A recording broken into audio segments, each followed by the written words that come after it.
बच्चों आज जो है हम आप लोगों को मैथ में जो है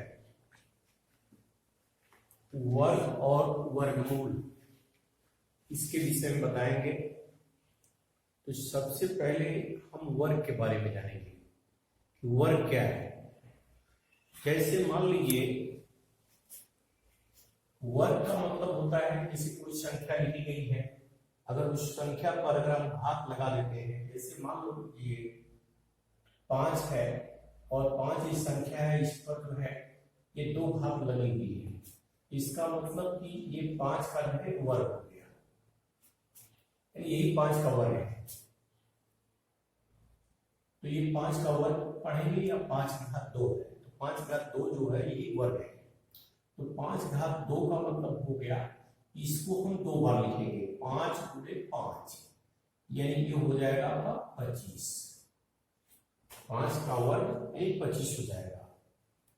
इस तरह से जो है यहां जो है 5 का वर्ग 25 है,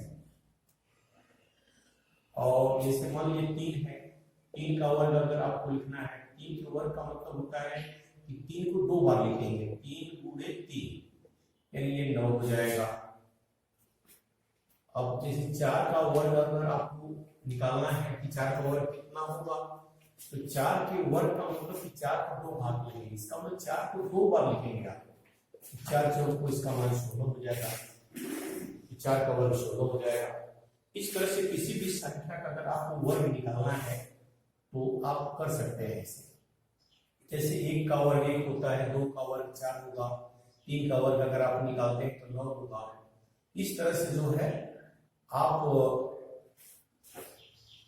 अगर 8 का वर्ग करते हैं तो 8 गुणे 8 यानी 64 हो जाएगा। तो किसी भी संख्या का आप वर्ग ज्ञात कर सकते हैं, क्योंकि ये सब संख्याएं जो है एक अंक की है, तो एक अंक की संख्या का वर्ग जो है आप कर सकते हैं। लेकिन मान लीजिए कि इसमें जो है आपको जो है 2 अंक की संख्या दिया हो, जैसे मान लीजिए आपका 11 है, तो 11 का वर्ग कितना होगा, तो 11 का वर्ग करना है तो 11 का 11 में आप पूरा करेंगे, तो ये आपका 121 हो जाएगा। 12 का वर्ग कितना होगा, 12 में 12 का गुणा करेंगे 144 होगा। 13 का वर्ग कितना होगा, 13 में 13 का गुणा करेंगे 169 होगा। 14 का वर्ग कितना होगा, 14 में 14 का गुणा करेंगे 196 होगा। 15 का वर्ग कितना होगा, तो 15 का 15 में गुणा करेंगे 225 होगा। 16 का वर्ग कितना होगा, 16 में 16 का गुणा करेंगे 256 होगा। इसी तरह 17 का वर्ग कितना होगा, 17 में 17 का गुणा करेंगे 289 होगा। 18 का वर्ग कितना होगा, 18 में 18 का गुणा करेंगे 324 होगा। 19 का वर्ग कितना होगा, तो 19 में 19 का गुणा करेंगे 361 होगा। लेकिन 20 का वर्ग कितना होगा, 20 में 20 का गुणा करेंगे तो 40। इस तरह से किसी भी संख्या का आप वर्ग कर सकते हैं। लेकिन अगर संख्या मान लीजिए छोटी है 2 अंक की, तो आप जो है उसका वर्ग कर ले रहे हैं। अगर मान लीजिए 22 का वर्ग पूछ देता है, 23 का वर्ग पूछ देता है, तो 23 का जब भी वर्ग पूछेगा आपसे तो 23 में 23 का आपको गुणा करना होगा। जैसे 23 में 23 का गुणा करेंगे तो आप इस तरह से गुणा करके लिख सकते हैं, कहीं रफ कर लेंगे। 23 में 23 का करना है तो 3 का 3 में करेंगे 9, 3 दूनी 6, 2 तिहाई 6 और 2 दूनी 4, 9 हो गया, 529 हो जाएगा। इस तरह से कोई भी संख्या दी है उसका वर्ग अगर आपसे पूछा जा रहा है तो आप कर सकते हैं। लेकिन एक जो है, इससे मान लीजिए आपसे कह दिया जाए कि 85 का वर्ग कितना होगा, तो 85 का वर्ग अगर आपसे कहा जाता है तो आप 85 का पूरा करेंगे, यही है। यानी 85 में 85 का आप पूरा करेंगे, तब इसका वर्ग निकालेंगे कितना होगा, तो 85 का 85 में आप पूरा करेंगे तो 5 पचे 25, अब 5 अठे 40 टू 42, 8 पचे 40, 8 अठे 64, 64 और 4, 64 में 4 जोड़ देंगे यानी 68 हो जाएगा। तो 5 हो गया, 2 हो गया, 8 और 12, 7,225, 7,225। इस तरह से किसी भी संख्या का वर्ग निकालना है तो आप निकाल सकते। लेकिन अगर संख्या से 85 का वर्ग करना है तो ये आपको तरीका पता करेंगे कि 85 में 85 का आपको गुणा करना है, वर्ग करना है, तो सीधे आप लिखिए पहले 85। ये तो आपको तरीका बता दिए, किसी संख्या का वर्ग करना है तो आप करते जाइए, गुणा करेंगे तो निकल जाएगा। लेकिन एक जो है आपको ट्रिक बता दे रहा है, 85 में 85 का गुणा करना है, 85 का वर्ग ज्ञात करना है, तो सीधे जो है आप 5 का वर्ग पहले आप 25 लिखिए और 8 का वर्ग जो है 64 लिख लीजिए। इतना याद रहे कि जब हम इकाई का वर्ग करते हैं तो ये जो है 2 अंक में होना चाहिए, 2 अंक में रहना चाहिए हमेशा। जैसे यहाँ 2 अंक है, अगर 2 अंक नहीं है तो इसको आपको बनाना पड़ेगा, जैसे अभी बताएंगे। तो यहाँ जो ये हो गया, फिर क्या करते हैं कि 2ab, मतलब ये a है और ये b है, तो 2ab का मतलब 8 गुणे 5, ये कर लीजिए। तो 8 5 40 गुनी 80। तो इस 80 को क्या करिए कि इकाई का स्थान छोड़कर यहाँ लिखिए, इकाई को छोड़ देना है, इकाई के नीचे नहीं लिखना है। तो ये 5 हो गया, ये 2 हो गया और 8 4 12, 6 1 7, तो 7,225 हो गया। अगर इस तरह चाहे तो रफ करके वर्ग लिख सकते हैं आप। जैसे फिर दूसरा एक देखिए, जैसे आपको जो है 87 का वर्ग ज्ञात करना है, तो 87 का वर्ग ज्ञात करना है तो आप क्या करेंगे कि पहले 7 का वर्ग 49 हो जाएगा, 8 का वर्ग आपका 64 हो जाएगा। फिर जो है 8 का 7 में गुणा कर लीजिए, 8 7 56 और इसका दुगुना कर लीजिए, तो 56 दूनी 112। तो इकाई को छोड़ देना है, यहाँ नहीं लेना है, इसके बाद लिखिए यहाँ से 112 हो गया। तो ये 9 हो गया, 4 2 6, 4 1 5, 6 1 7, तो 7000 इसका वर्ग बन गया, 7569 आ गया। इस तरह से जो है हम 2 अंक की संख्या का वर्ग कर लेंगे। जैसे मान लीजिए आपको 23 का वर्ग करना है, जैसे आपको यही बताया यहाँ 23 का वर्ग करना है, तो 23 पहले लिखिए। तो 3 का वर्ग 9 होगा और 2 का वर्ग 4 होगा। तो आपको बताया है कि इकाई का वर्ग जो है हमेशा 2 अंक में होना चाहिए। तो जैसे 0 9 है तो ये 2 अंक तो है नहीं, इसके आगे यहाँ 0, मतलब पहले बढ़ाएंगे, बाद में नहीं बढ़ाएंगे, पहले ही देंगे। अब ये 2 अंक में आपका हो गया, तो यहाँ क्या करेंगे, अब फिर वही 2ab, 3 दूनी 6 और इसका दूना 12, इसके नीचे नहीं, इकाई को छोड़कर करना है, यहाँ 12 लिख दीजिए। ये 9 हो गया, ये 2 हो गया और ये 5 हो गया, ठीक है। फिर 500 का उनकी साथ में इस तरह से 2 अंक की संख्या का आप वर्ग कर सकते हैं। जैसे मान लीजिए आपसे 99 का वर्ग पूछा जाता है, तो करना क्या होगा कि 99, यहाँ पहले नोट करिए, 9 का वर्ग 81 और 9 का वर्ग 81 लिख लीजिए। अब दोनों क्या करेंगे, 2ab, तो 9 81, 2 गुणे 81, तो 2 1 कम 2, 2 8 162। तो इसमें इकाई को छोड़कर यहाँ 162 लिखिए। 1 हो गया, 8 2 10, 6 7 1 8 और 8 1 9, तो ये आपका 9801 आ जाएगा, 9801 आ जाएगा। इस तरह से जो है आप गुणा कर सकते हैं, वर्ग बना सकते हैं। कई लोग कर लीजिए और उसका वर्ग जो बनता है उसको आप लिखिए। और एक तरीका तो फिर गुणा करके, अगर मान लीजिए इसी का वर्ग अगर आपको ज्ञात करना है तो ये नियम जानते ही हैं आप कि 99 का वर्ग करना है तो 99 में 99 का गुणा कर लेंगे, जितना आएगा उतना लिख देंगे।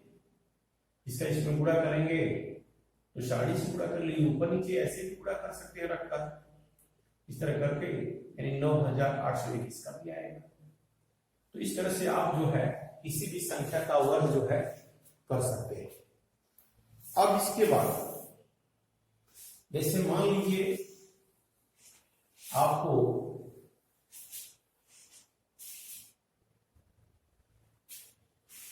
जैसे 100 ये 2 है, ये 3 अंक की संख्या है। 102 का अगर आपसे वर्ग पूछा जाता है तो आप जो है वर्ग कैसे करेंगे?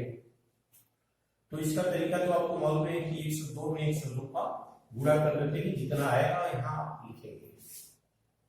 तो ये गुणा जो है आपको सारणी में करना होगा, ऊपर नीचे रख के करना होगा, तो गुणा तो कर सकते हैं। लेकिन अगर इसको सूत्र से हम कैसे कर रहे हैं, जैसे 102 है इसका वर्ग करना है, जो आपको तरीका बताया है, इसमें इकाई का जो है अंक 2 है तो 2 का वर्ग यानी 4 हो गया। तो 4 का मतलब ये आपको बताए हैं कि इसमें जो है 2 अंक हमेशा इकाई में होना चाहिए, एक 0 बढ़ा दीजिए। और इस 10 है, 10 का वर्ग आपका 100 आ जा रहा है।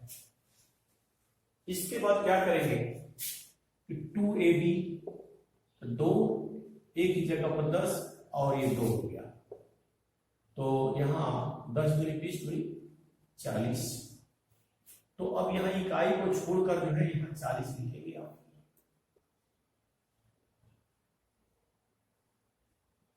यही इसका वर्ग रहेगा 10404। और इस तरह से किसी का भी कर सकते हैं आप। जैसे 115 का करना है वर्ग तो 115 गुणे 115, तो इसका गुणा करना होगा। तो वैसे भी तो गुणा कर सकते हैं, लेकिन इस सूत्र से अगर आपको करना होगा, जो तरीका बता रहे हैं आपको अलग से ट्रिक बता रहे हैं, तो इसमें 5 का वर्ग कर देंगे 25 और 11 का वर्ग 121 हो गया।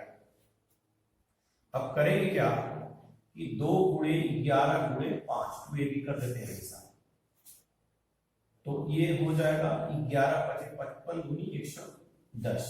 अब इकाई को छोड़ दीजिए, अब यहाँ 110 लिख देंगे।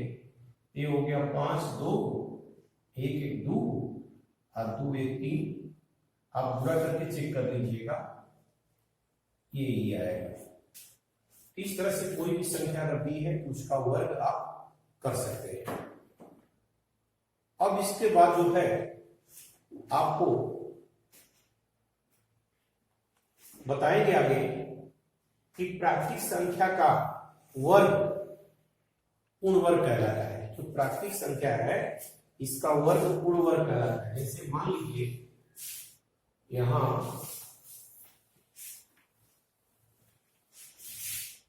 प्राकृतिक संख्या का वर्ग जैसे 1 है, तो 1 जो है 1 का वर्ग 1 का वर्ग 1। अगर मान लीजिए यहाँ 3 है तो 3 का वर्ग जो है 9 होगा, 3 का वर्ग 9। तो ये कहा जा रहा है कि प्राकृतिक संख्या का वर्ग पूर्ण वर्ग कहलाता है। प्राकृतिक संख्या का जो वर्ग है पूर्ण वर्ग कहलाता है। अब इसे 3 का वर्ग कर ले लो तो 9 जो पूर्ण वर्ग हो गया। अभी जिससे मान लीजिए 4 है तो 4 का वर्ग कर दिए 16, तो 16 जो है पूर्ण वर्ग हो गया। इसी तरह से आप जो है मान लीजिए 7 है, 7 का वर्ग करते हैं तो 49 है, तो 7 का वर्ग 49 हुआ।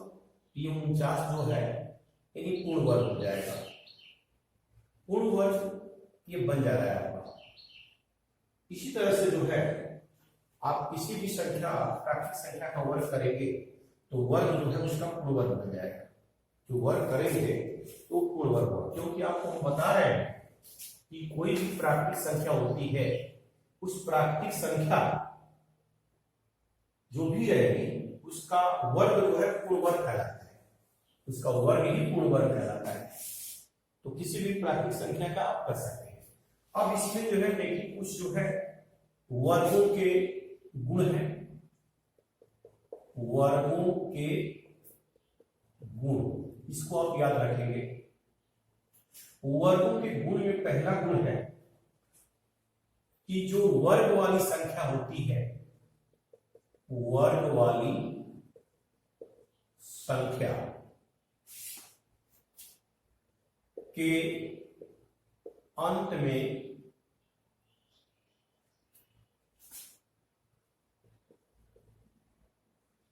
शून्यों की संख्या कभी भी विषम नहीं होती, कभी भी विषम नहीं होती।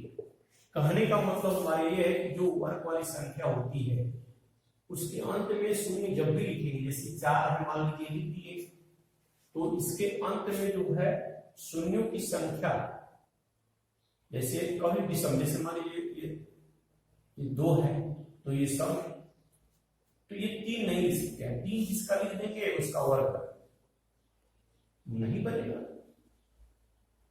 तो वर्ग वाली संख्या के अंत में शून्यों की संख्या हमेशा मतलब सम होनी चाहिए, विषम नहीं होती है। अभी जैसे मान लीजिए आपका जो है कोई भी संख्या निकालना है, जैसे 10 है तो इसमें जो है 1 लिखा गया है, इसका 2 शून्य है। अगर 3 शून्य लिख देते हैं तो ये जो है वर्ग वाली संख्या नहीं। तो वर्ग वाली संख्या के अंत में जिसका वर्ग बनेगा, वर्ग वाली संख्या के अंत में शून्यों की संख्या कभी भी विषम नहीं होती है। दूसरा इसका नियम है कि जैसे मान लीजिए कोई प्राकृतिक संख्या है, जैसे 2, 3, 7 और 8, किसी प्राकृतिक संख्या के वर्ग, कोई भी प्राकृतिक संख्या है, इसके वर्ग की इकाई के स्थान पर, वर्ग के इकाई के स्थान पर ये 2, 3, 7, 8 के अतिरिक्त अन्य संख्या होती है, मतलब इसके अलावा दूसरी संख्या होती है। अभी जैसे मान लीजिए कि 62 लिख दिए, 2 आ गया, जब ये 2 आ गया तो ये जो है वर्ग नहीं इसका बनेगा। 3 आ जाएगा कभी भी नहीं बनेगा, 7 आ जाएगा कभी भी नहीं बनेगा, 8 आ जाएगा कभी भी नहीं बनेगा। तो ये कहने का मतलब कि 2, 3, 7, 8 अगर इकाई के स्थान पर आ जाएगा तो उस प्राकृतिक संख्या का वर्ग नहीं बनेगा। आप इसको याद रखिएगा। इसके बाद तीसरा जो पॉइंट है कि विषम संख्या का वर्ग विषम होता है। जैसे कोई विषम संख्या है, मान लीजिए 11 है, तो ये विषम संख्या है, तो इसका वर्ग करेंगे तो 121 आएगा, तो ये भी विषम संख्या ही होगा। इसका मतलब विषम संख्या का वर्ग जो है विषम संख्या ही होता है। और सम, अगला फिर है कि सम संख्या का वर्ग सम होता है, सम संख्या का वर्ग सम होता है। जैसे 12 है तो 12 का वर्ग जो है 144 हो जाएगा, तो ये क्या है, सम है। तो सम संख्या का वर्ग जो है सम होता है, विषम का वर्ग विषम होता है। अब इसके बाद ये बता रहा है कि 2 प्राकृतिक, अगला पॉइंट है कि 2 प्राकृतिक संख्याओं के वर्ग का अंतर, 2 अगर प्राकृतिक संख्या है क्रमागत, जैसे मान लीजिए 1 है और एक मान लीजिए 2 है, तो ये क्रमागत 2 प्राकृतिक संख्या होगी। तो कह रहा है कि इनके वर्गों का अंतर, वर्गों का अंतर जो है योग के बराबर होता है, योग के बराबर होता है। जैसे वर्गों का अंतर योग के कहना बराबर होता है, तो 1 का वर्ग करेंगे तो 1 होगा, और 2 का वर्ग करेंगे तो मतलब वर्गों का अंतर, पहले 1 का वर्ग हम कर लिए, 2 का वर्ग 4 कर लिए। जैसे 1 का वर्ग 1, 2 का वर्ग 4, तो इसका अंतर करेंगे, 4 में से 1 घटाएंगे तो 3 होगा, और फिर इस संख्या को भी अगर जोड़ेंगे तभी भी 3 होगा। वही कह रहे हैं कि जो 2 क्रमागत प्राकृतिक संख्याओं के वर्गों का अंतर जो होता है उनकी योग के बराबर होता है। ऐसे मान लीजिए दूसरी ले लेते हैं, जैसे 2 है तो 2 के बाद में 3 आएगा, तो 2 का वर्ग अगर आप करते हैं तो 4 हो जाएगा, 3 का वर्ग करेंगे तो 9 हो जाएगा, तो 9 में से 4 घटाएंगे तो 5 होगा। अब फिर ये 2 और 3 जोड़ देंगे तभी भी 5 होगा। तो इस तरह से आप इसको जो है, जो ये गुण बता रहे हैं इसको आप याद रखेंगे। अब इसके बाद आपको जैसे कुछ एग्जाम्पल बता रहे हैं, जैसे मान लीजिए कह दिया जाए क्या 289 एक पूर्ण वर्ग है, ये प्रश्न है उदाहरण। ये प्रश्न दिया हुआ है कि 289 एक पूर्ण वर्ग है, तो सबसे पहले क्या करेंगे कि हम 289 का अभाज्य गुणनखंड करेंगे, यानी 289 का आप जो है अभाज्य गुणनखंड करेंगे। तो देखिए ये संख्या जो है ये 2 से 3 से 4 से किसी से नहीं कटेगी, 17 से ही कटेगी। तो 17 में 17 के घात 289 में लेंगे, 17 की 17 एकम 17, यानी 289 का जो है गुणनखंड जो है 17 गुणे 17 आ गया। तो ये देख रहे हैं कि ये गुणनखंड जो है इसका आया है 17 गुणे 17, जोड़ा बन गया है। तो जब इसका ये जोड़ा बन जा रहा है तो इसका मतलब कि 289 का जो है पूर्ण वर्ग करेंगे तो इसका खंड करने पर जो है 17 गुणे 17 आ गया, यानी पूरा ये जोड़ा बन जा रहा है। इसका मतलब ये है कि इसके गुणनखंड में माने समान गुणनखंड हो जा रहा है, कोई गुणनखंड इसका बच नहीं रहा है। इसका मतलब ये हो गया कि 289 जो है यहाँ पूर्ण वर्ग है, अर्थात हमारे कहने का मतलब हो गया कि पूर्ण वर्ग का मतलब हो गया कि जो संख्या दी गई हो उसका अगर पूरा पूरा जोड़ा बन जाता है अभाज्य गुणनखंड करने पर तो वो पूर्ण वर्ग है, और जिसका जोड़ा नहीं बन पा रहा है वो पूर्ण वर्ग नहीं होगा। तो जैसे ये जोड़ा बन गया इसका है तो ये पूर्ण वर्ग है। फिर इसी तरह कह रहा है, दूसरा एग्जांपल है, इसे कह रहा है कि 28,2800 यानी 2800 एक जो है पूर्ण वर्ग है, तो पहले इसका आप अभाज्य गुणनखंड कर लीजिए 2800 का, तो 2 से काटेंगे, फिर 2 से काटेंगे, फिर 2 से काटेंगे, 2 3 6 1 7 2 5 10। अब जो है 2 से फिर काटिए, तो 2 1 कम 2, 1 बच गया, 15 2 से 14 2 5 10। अब 2 से नहीं कटेगा, 5 से काट लें, तो 5 यही 15 5 5 25, फिर 5 से कटेगा, 5 से 35 7 हो गया। तो इसका मतलब ये हो गया कि 2800 का जो है 2 गुणे 2 गुणे 2 गुणे 2 गुणे 5 गुणे 5 गुणे 7, तो इसका जो जोड़ा बनाना है एक गुणा ये हो गया, दूसरा हो गया ये, इस 5 का जोड़ा बन गया एक, लेकिन 7 का जो है कोई जोड़ा नहीं बना, 7 जो है ये गुणनखंड बच जा रहा है। तो इसका मतलब ये हो गया कि 7 यहाँ बच रहा है और बाकी सबका जोड़ा बन जा रहा है। तो जब 7 जब गुणनखंड एक बच रहा है तो इसका मतलब ये हो गया कि ये 2800 जो है ये जो है एक पूर्ण वर्ग नहीं है। पूर्ण वर्ग तभी होगा जब इसका पूरा पूरा वर्गमूल निकले, जोड़ा बन जाए। तो गुणनखंड करने पर अभाज्य जो है जोड़ा नहीं बन पा रहा है, इसका मतलब कि जो है ये पूर्ण वर्ग नहीं है। आपको यही लिखना होगा कि पूर्ण वर्ग है कि नहीं है, आपको हम बता रहे हैं, ध्यान से इसको देखें। जैसे कि दूसरा एग्जांपल है आपको, जैसे आपसे कह दिया जाए कि 4/1/2 जो है का मान लीजिए का वर्ग ज्ञात कीजिए, तो ये इसका करेंगे तो 2 चौको 8 9 9/2 हो जाएगा, और 9/2 जब 2 हो जाएगा यहाँ तो आपको वर्ग ही पूछ रहा है, तो सीधे जो है 9/2 का वर्ग कर लीजिए। तो 9 गुणे 9 और 2 गुणे 2, तो ये हो जाएगा 81/4। तो 4 की जब इसमें भाग दे देंगे 81 में, तो 4 दूनी 8, भाग नहीं जाएगा 0, तो ये 20 सही 1/4 हो जाएगा। तो इस तरह से जो है इसका जो है वर्ग हम ज्ञात कर सकते हैं। अब इसके बाद है आपको इसमें बताना पाइथागोरी ट्रिक। और ये है पाइथागोरी ट्रिक। ये क्या है? जैसे मान लीजिए कि प्राकृतिक संख्या एक ए है, बी है और सी है।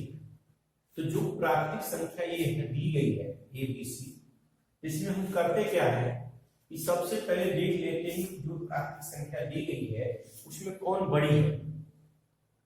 तो जो संख्या बड़ी होगी पहले उसका हम वर्ग करते हैं। जैसे मान लीजिए कि ए बी सी में सी बड़ा है तो सी का वर्ग कर देंगे, और सी का जो वर्ग होगा ये शेष दोनों संख्याओं के वर्गों के योग के बराबर, तो ए स्क्वायर और प्लस बी स्क्वायर इसके बराबर हो जाएगा। तब ये जो है पाइथागोरी ट्रिक होगा। पाइथागोरी ट्रिक के लिए सूत्र हो गया सी स्क्वायर बराबर ए स्क्वायर प्लस बी स्क्वायर। जैसे मान लीजिए आपको एग्जांपल दे रहे हैं, जैसे एक 6 है, एक 8 है और एक 10 है, और इस 3 संख्या दी गई है और आपसे पूछा जाए बताइए कि ये पाइथागोरियन ट्रिक है कि नहीं है, पाइथागोरी ट्रिक है कि नहीं है। तो इसमें सबसे बड़ी संख्या जो है आपकी 10 दे गए, तो 10 का वर्ग कर लीजिए यानी 100 हो गया, 6 का वर्ग कर लीजिए 36 हो गया, 8 का वर्ग कर देंगे 64 हो गया। इसका मतलब देख रहे हैं कि 10 का जो वर्ग है वह 6 के वर्ग प्लस 8 का वर्ग, यानी इसको जोड़ेंगे दोनों को तो ये भी 100 हो जाएगा। इसका मतलब इसका वर्ग जो है दोनों के योग के बराबर होंगे। इसका मतलब ये पाइथागोरी ट्रिक है 6, 8, 10। अब इसके लिए जैसे मान लीजिए एक से अगर बड़ी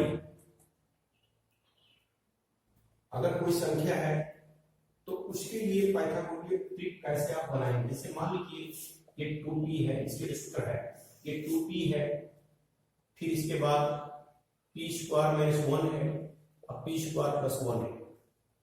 ये सूत्र है पाइथागोरियन ट्रिक बनाने के लिए। जैसे मान लीजिए आपको जैसे 3 संख्या दे दें और कह दें पाइथागोरियन ट्रिक बनाइए, तो 2 में 3 का गुणा कर लीजिए, 3 का वर्ग माइनस 1, 3 का वर्ग प्लस 1, तो ये 6 हो जाएगा। 3 का वर्ग करेंगे 9, 9 में से 1 निकल गया 8 हो गया, और 3 का वर्ग 9, 1 10, तो 6, 8, 10 जो है ये पाइथागोरियन ट्रिक हो गया। आपका जो है ये पाइथागोरियन ट्रिक हो गया। आप जैसे कोई संख्या दे दी जाए और कह दी जाए कैसे इसका पाइथागोरियन ट्रिक बनाएंगे। जैसे मान लीजिए आपके जो है किताब में दिया हुआ है कि जैसे एक संख्या जैसे 10 दिया है और इसका जो है पाइथागोरियन ट्रिक बनाना है। जैसे 3 को होता है पाइथागोरियन ट्रिक में 3 संख्या होती है, तो एक दे दिया है,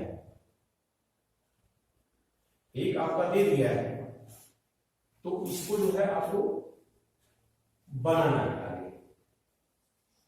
तो इसके लिए देखिए कि जैसे ये आपका बताया है कि 2p होता है पहले, तो 10 बराबर 2p, तो 2 की इसमें भाग कर देंगे 5, तो p का मान 5 आ गया, p का मान 5 आ गया। p का मान जब निकालेंगे तब ये होगा, तो पहले इसे पहली संख्या 2p है, p स्क्वायर माइनस 1 है, p स्क्वायर प्लस 1 है। तो यहां जो है जब ये 2 गुणे आप 5 कर रहे हैं तब ये 10 आ रहा है, और यहां जो है 5 का वर्ग माइनस 1, तो 25 माइनस 1 यानी ये 24 हो गया, और इसी तरह 5 का वर्ग प्लस 1, तो ये 25 प्लस 1 यानी 26 हो गया। इस तरह से जो है अगर एक संख्या मालूम हो तो आप पाइथागोरियन ट्रिक बना सकते हैं। और कोई संख्या अगर मान लीजिए जैसे आपको जैसे दे दिया जाए जैसे 16 है तो इसका जो है पाइथागोरिक त्रिक ज्ञात कीजिए। 16 है तो पाइथागोरिक त्रिक ज्ञात कीजिए। तो इसका क्या करना होगा, तो इसके लिए आप इस सूत्र का प्रयोग करेंगे, जैसे 2p p square minus 1 p square plus 1। तो यहां जो है कर लेंगे 2 × 16 और ये 16 का वर्ग माइनस 1 और 16 का वर्ग प्लस 1 हो जाएगा। तो यहां 32 हो जाएगा। 16 का वर्ग 256, 16 से 256, 256 में से 1 निकल जाएगा और ये 256 प्लस 1 जुड़ जाएगा, ये हो जाएगा 32 और ये 255 और 257, ये हो जाएगा इस तरह से। तो इस तरह से हमारे समझ में आ रहा है कि हम जो आपको बताए हैं हमारी बात समझ में आ गई होगी और इस पर जो है आधारित प्रश्नों को दिया जाएगा। जो आपको समझ में नहीं आएगा आप हमको बता देंगे। धन्यवाद।